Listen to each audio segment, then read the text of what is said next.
बिस्मिल्लाहिर्रहमानिर्रहीम। अल-नूर test system में आपको वेलकम बेटा।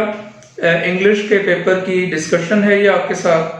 तो let's start with the first MCQ. अच्छा बच्चों, पहला एमसीक्यू है जी, I was myself a mere infant. मैं तो खुद महज एक इन्फेंट था। तो इन्फेंट का मतलब आप जानते हैं क्या होता है, शीरकार बच्चा। तो क्या रहेगा, अ बेबी। ओल्ड मैन भी नहीं आएगा, यंग बॉय, मैन, ये नहीं ऑप्शंस आएंगे। नेक्स्ट है he changed his commodious apartment in school house. Commodious ये बोर्ड में भी आ चुका हुआ है, लाहौर बोर्ड में। और लाहौर बोर्ड में जो इसका करेक्ट ऑप्शन आया था वो लार्ज के वर्ड के साथ था। बहरहाल यहां जो करेक्ट ऑप्शन हो जाएगा वो क्या हो जाएगा, spacious. Chips had won an uncharted no man's land of privilege। तो प्रिविलेज का मतलब क्या है जी, एक ऑनर, ठीक है ना। चिप्स जो था वो हासिल कर चुका था एक यूनिक किस्म का। अनचार्टर्ड मैंने अनऑफिशियल, यानी जो हट के हो, जो स्पेशल हो, यानी तो नो मैन्स लैंड, ठीक है। यहां पर भी इससे मुराद है एक यूनिकनेस, यानी एक इनफरादियत, ठीक है ना। और प्रिविलेज के दो मीनिंग्स होते हैं। यहां पर प्रिविलेज का मतलब ऑनर भी बन सकता है। प्रिविलेज का मतलब है खास जो राइट आप किसी को देते हैं, एक खास इंटाइटलमेंट जो आप किसी के लिए करते हो, तो ये भी बेटा बन सकता है। तो प्रिविलेज अगर वर्ड आ जाए बोर्ड में तो ऑनर, राइट, इंटाइटलमेंट, रिस्पेक्ट, ये सारे वर्ड्स इसको कर सकते हैं। तो बहरहाल इधर बेहतर ऑप्शन क्या है जी, एडवांटेज। नेक्स्ट है, there was a clang of school bell at an unaccustomed time. तो अनअकस्टम्ड का मतलब क्या होता है जी, कि एक हट के, रूटीन से बिल्कुल डिफरेंट। फर्स्ट तो नहीं आएगा। और unusual is the right option. Free और फेयर का मतलब क्या होता है, साफ सुथरा। फेयर मैंने जस्ट, मुनसिफाना भी होता है। मेल्ड्रम हैड सक्सीडेड वेदरबी। तो मेल्ड्रम जो था वो वेदरबी को मेल्ड्रम ने रिप्लेस किया। तो सक्सीड मैंने रिप्लेस करना, तो वन तो नहीं आएगा, जीतना। तो कम आफ्टर का मतलब बाद में आना। तो यही हमारा यहाँ पे करेक्ट ऑप्शन है। डिफीटेड आपको पता है शिकस्त देना, इंसल्ट, बेइज्जती करना। Chips was an old veteran. Veteran मैंने तजुर्बाकार आदमी। वैसे भी वेटरन वर्ड जो है वो नाउन है। बोर्ड में आ चुका है एमसीक्यू एक मरतबा, और वहां पे एक्सपीरियंस पर्सन इसका करेक्ट ऑप्शन था। बहरहाल इधर यहाँ पे आप रेक्टर तो नहीं करेंगे। रेक्टर आपको पता है वर्ड हमने पढ़ा था पैस्टर में, लुई पैस्टर में। इवैल्यूएटर भी नहीं आएगा जो जज करता है लोगों को। तो एक्सपीरियंस यहाँ पे करेक्ट ऑप्शन हो जाएगा। And then row with Ralston. तो रो कहते हैं झगड़ा, क्वारल बहुत सीधा सा ऑप्शन है। हार्मनी, बीटा आप जानते हैं, एक यकसानियत, मवाफकत, कंपैटिबिलिटी जिसे हम कहते हैं, नहीं आएगा। मैल ट्रीटमेंट बुरा सलूक होता है, मैल एडजस्टमेंट भी इसको कहते हैं। और कंफ्यूजन, घबराहट, परेशानी, नहीं आएगा। दे वर टमल्टुअस चीयर्स। तो टमल्टुअस मैंने बड़ा नॉइजी किस्म की, बड़ी जानदार किस्म की। तो लाउड जो है ये हमारा करेक्ट ऑप्शन होगा। लो मैंने आपको पता है क्या होता है, बड़ा कम, एब्रप्ट, तेज और जॉयफुल। ये ऑप्शंस ठीक नहीं है। नेक्स्ट है he found plenty to do.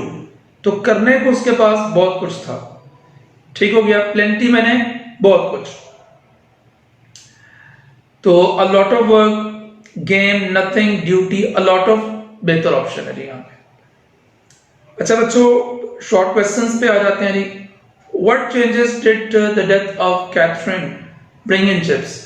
तो हम वो नॉवल में हम पढ़ा है चैप्टर 9 में कि वो थोड़ा, एक तो ये था कि people suddenly noticed him getting old. So his hair, they were getting gray for a long time, but for the first time people noticed this thing. ठीक हो गया। तो ये इस तरह करके था। और he was no more particular about his dressing and appearance. His gown was tattered and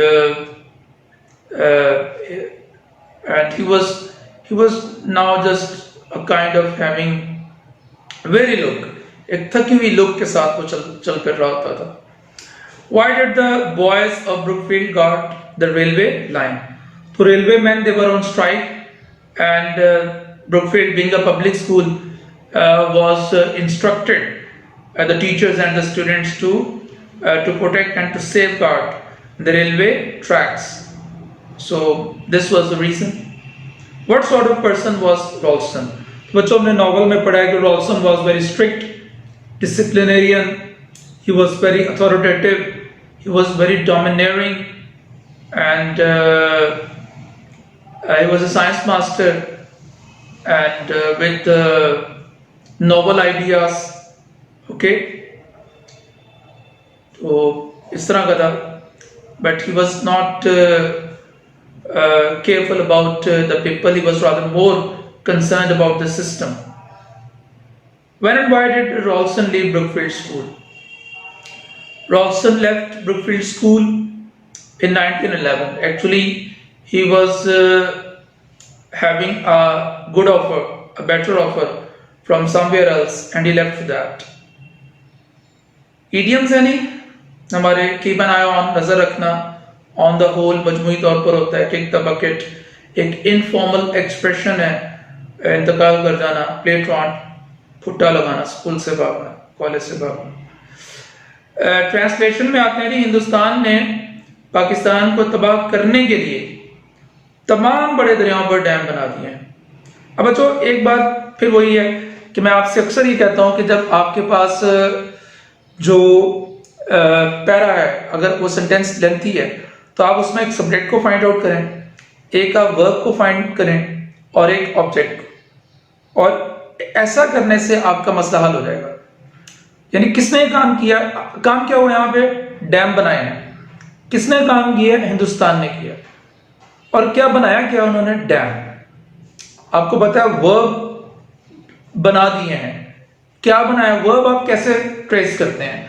आप वर्ब ट्रेस करने के लिए ऑब्जेक्ट बेटा ट्रेस करने के लिए you go to verb with two questions. पहला क्वेश्चन क्या होता है? व्हाट, और दूसरा क्वेश्चन क्या होता है? whom.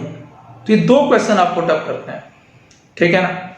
हिंदुस्तान ने पाकिस्तान को तबाह करने के लिए, ठीक है ना, इसमें पाकिस्तान को तबाह करने के लिए ये एक एडिशनल हिस्सा है. It's not important part, integral part. असल जो सेंटेंस है वो ये है कि Hindustan has built many dams, has established, has built, has constructed many dams, ठीक है ना, on all the large rivers of Pakistan to destroy Pakistan. तो टू डिस्ट्रॉय पाकिस्तान आप शुरू में भी लिख सकते हैं. तो देखिए हमने नीचे लिखा हुआ है to destroy Pakistan, comma, Hindustan has built many dams on all the large rivers of Pakistan. चूंकि इन दरियाओं का माखज मकबूजा कश्मीर में है, तो माखज का मतलब है यानी सरचश्मा, जहां से वो निकलते हैं. तो चूंकि की इंग्लिश क्या होती है? Sense. Since these reverse originate from या राइज इन. दो ऑप्शन है यहाँ पे आपके पास, ठीक है ना. अगर आपके पास फर्ज करें आपका बना इम्तिहान में है, तो आपको वर्ड नहीं आ रहा, ना आपको ओरिजिनेट का पता है, ना ये राइज से है, तो कम से कम आप ये कर सकते हैं कि since these rivers are from, ठीक है ना, द ऑक्यूपाइड कश्मीर. तो कम से कम ये तो आपको मतलब आना चाहिए ना, क्योंकि हम क्लासेस में हम आप लोगों को बताते हैं कि हम जब ट्रांसलेशन करते हैं ना, तो हम वर्ड्स का ट्रांसलेशन नहीं करते, हम सेंस का ट्रांसलेशन करते हैं. हम पूरी सेंस को समझते हैं, फिर उसके अकॉर्डिंगली हम ट्रांसलेट करते हैं. इसलिए हिंदुस्तान ऐसा करने में कामयाब हो गया. तो कॉमा लगाने, चूंकि डिपेंडेंट क्लॉज थी, तो sorry, so that is why Hindustan succeeded in doing so. Succeed एक ऐसा वर्ब है जिसके बाद आप हमेशा इन का प्रेपोजिशन यूज करेंगे, टू नहीं करेंगे, और फिर आईएनजी यानी प्रेजेंट पार्टिसिपल आ जाएगा.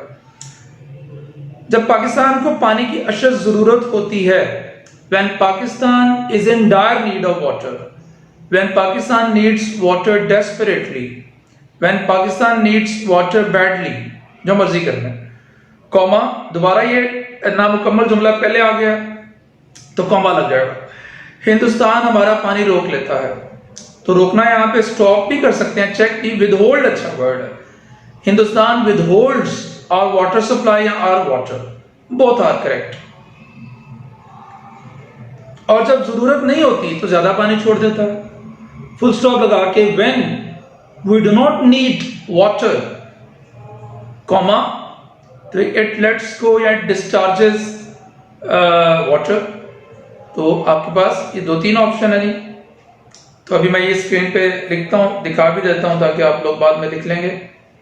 Need of water, India withholds या holds back of water supply, या वाटर भी लिख सकते हैं। And when there is no need it discharges या लेट्स गो या रिलीजेस मोर वाटर। ठीक है जी। नेक्स्ट है जी, जिससे हमारे इलाकों में सैलाब आ जाता है। It brings flood in our areas, ये भी आ सकता है। इट कॉजेज फ्लड भी आ सकता है इन आवर एरियाज, सब ठीक है। और हमारी मैशत भी तबाह हो जाती है। And our economy is destroyed, and our economy is damaged. ठीक हो गया। पानी के मसले को हल करने के लिए हमें काफी डैम बनाने चाहिए, फुल स्टॉप लगा के। We need to build many dams to tackle, to cope with the water crisis. ठीक है, पानी के मसले को आप वाटर इशू नहीं करेंगे। असल में होता है कि अंग्रेजी में बाज मरतबा आप फिक्स्ड जो है ना, वो कुछ फिक्स्ड एक्सप्रेशंस होते हैं, उनका तर्जमा वही होता है। आप उसमें आप खुद से कोई एडजस्ट नहीं कर सकते। ठीक है ना। जैसे आप कहते हैं कि freedom of expression, freedom of speech, तो आप इंडिपेंडेंस ऑफ स्पीच नहीं कह सकते। आज़ादी राय दही जो होता है, तो ये सेट एक्सप्रेशंस होते हैं और इनका तर्जमा जो है वो फिक्स्ड होता है। और इसी तरह जो है वो पानी का मसला, आप वाटर क्राइसिस बोलेंगे, वाटर प्रॉब्लम या वाटर इशू कहना इतना बेहतर नहीं है जितना कि वाटर क्राइसिस।